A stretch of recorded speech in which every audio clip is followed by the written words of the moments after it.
India's steel and aluminium exports to the European Union may face a carbon tax of between 20 to 35% starting 2026. In fact, some carbon certification requirement may start as early as the coming October.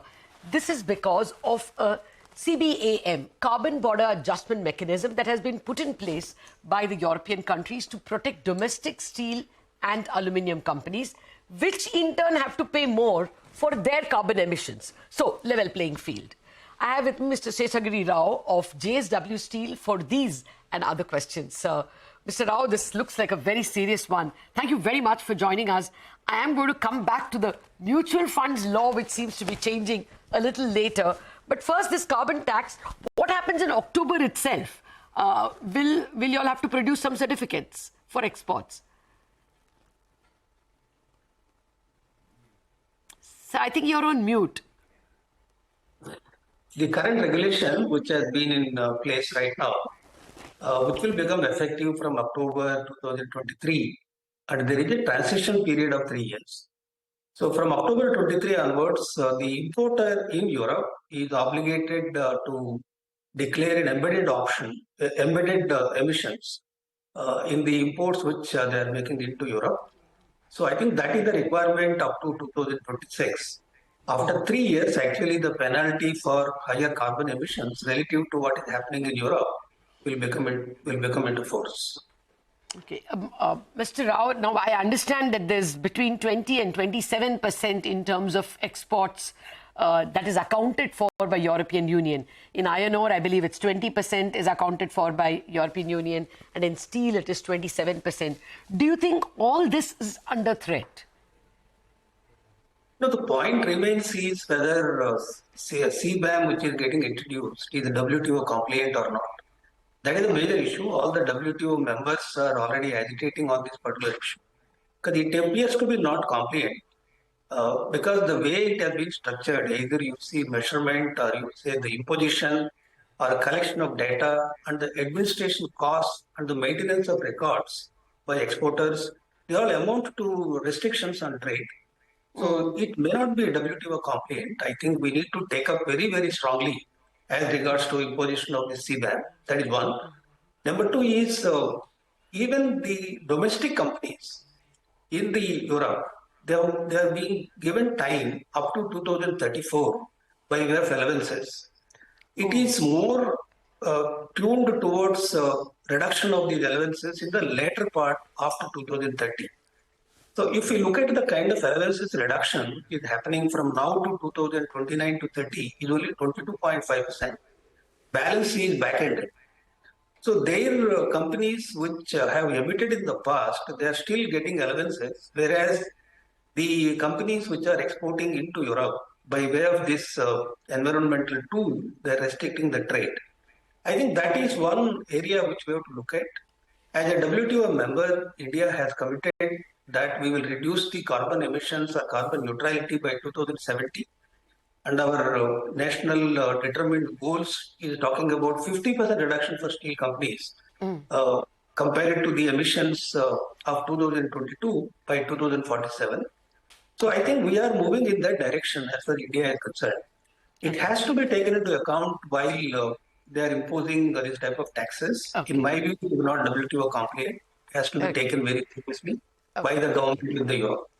Okay, so two things. One, first of all, they have to pass the WTO test. And two, the domestic companies in Europe are getting up until 2034 to reduce their emissions, whereas the exporting countries have to comply by 2026.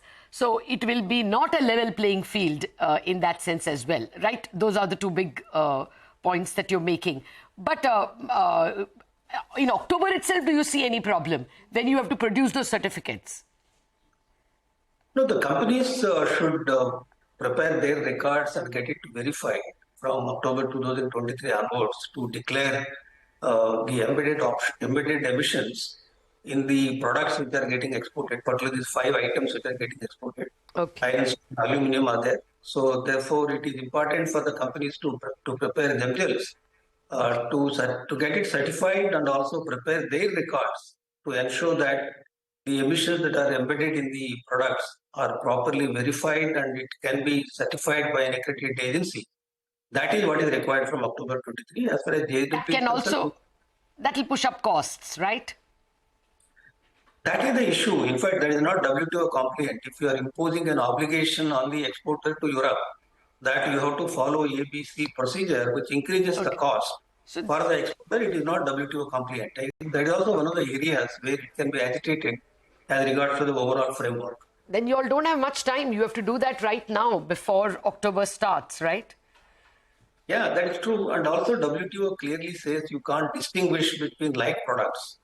If a product is exported from India through different process of steel making, if it is a blast furnace route steel making, the emissions are different. It is not a like product. They can't compare with European steel and then say I'm imposing CBAM on this. That is not WTO compliant at all.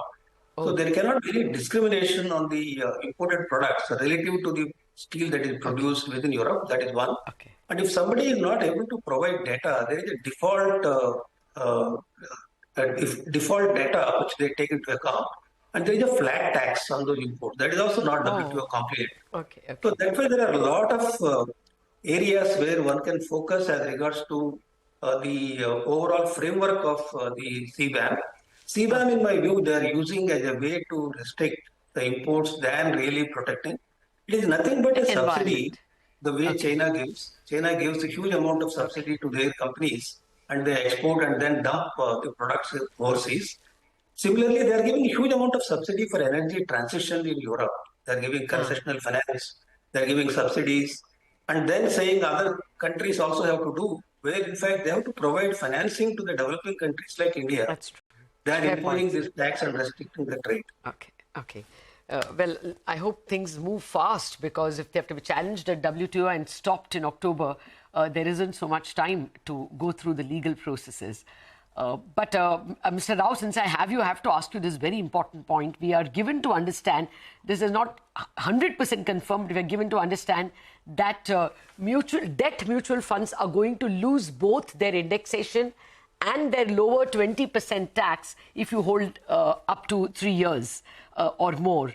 If this were to happen, and it looks like it's imminent, then will corporates stop going to mutual funds altogether because the tax advantage isn't there? So, in fact, maybe they wanted to bring it at par with the fixed deposits. I think that may be Yes, the whole logic in imposing this.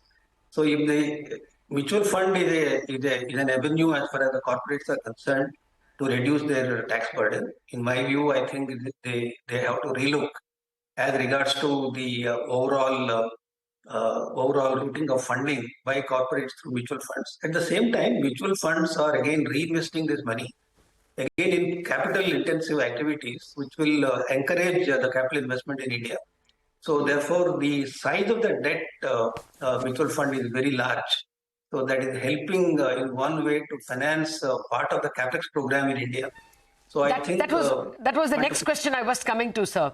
First, whether you will stop putting money in debt mutual funds, and secondly, the large exposure framework (LEF) of both Reserve Bank and SEBI require big companies like yours to tap the debt market for 25% of your requirements. Will that be a problem now if the debt mutual fund kitty itself reduces? yeah, this is a very important problem for the corporates. Any incremental borrowing for any corporate whose borrowings are more than 10,000 crores from the banking system, they have to do at least 50% from the marketable instruments in the market. So this is one of the avenues where corporates are able to raise rupee funding from the mutual funds. So if this arbitrage is taken away, then not only the mutual funds will not be able to deploy these funds, but the corporates also will not be able to comply with this restriction, with this condition. So therefore, I think Government of India has to look at as regards to the taking away the capital gain benefit, indexation benefit. Okay. Well, just a final word, sir. Otherwise, Nigel will slaughter me if I don't ask you this. How is the comparison with landed imported steel price? Are we still competitive? Yeah, we are quite competitive. That way, the domestic prices are still lower than the landed cost of imports. But in India, the domestic demand is quite strong. As you have seen the 11 months numbers, the demand has grown by over 11%. But the concern is the exports have fallen by 52%.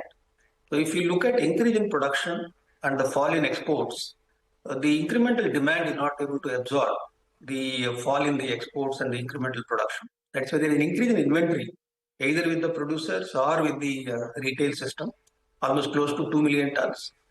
So even though the domestic prices are lower today, so I think this is one area where I think next year this extra stock will get absorbed because the domestic demand is reasonably strong. Okay, okay. And will you put in a bid for NMDC steel plant? What is the price? Will you go for the 25,000 crore EV, which they are now suggesting? As we mentioned earlier, we have submitted our expression of interest. We are studying the data. So as and when it is open, I think we will submit our bid. We are interested in this. Okay. Obviously, you're not going to tell me the price, but we will do that at a later date. Thank you very much, Mr. Rao, and I'll take a rain check from you for a more detailed discussion later. Thank you very much for your thoughts. Wrap up on Bazaar, Chartbusters.